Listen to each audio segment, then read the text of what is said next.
John 18 verse 29 to 32. So Pilate came out to them and asked, "What charges are you bringing against this man?" "If he were not a criminal," they replied, "we would not have handed him over to you." Pilate said, "Take him yourselves and judge him by your own law, but we have no right to execute anyone," they objected. This took place to fulfill what Jesus had said about the kind of death he was going to die. We see three authorities at work here.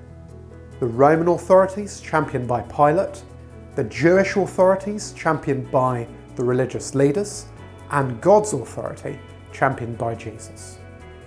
Pilate, a Gentile leading a secular institution, was bound under Roman law to give a fair trial before condemning someone, and so he rightly asks about the charges placed on Jesus.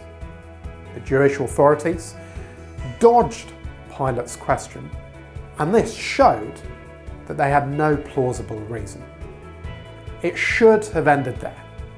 Pilate, having the higher power and authority, should have set Jesus free.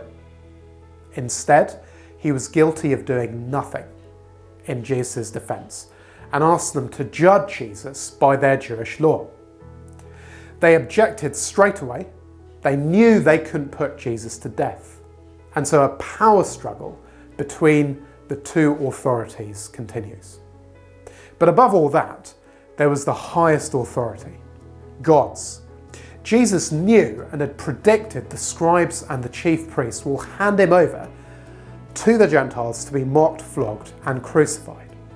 Amidst the power struggle, it looked completely out of control, but God was in complete control over all the details and lead up to the events of Jesus' execution.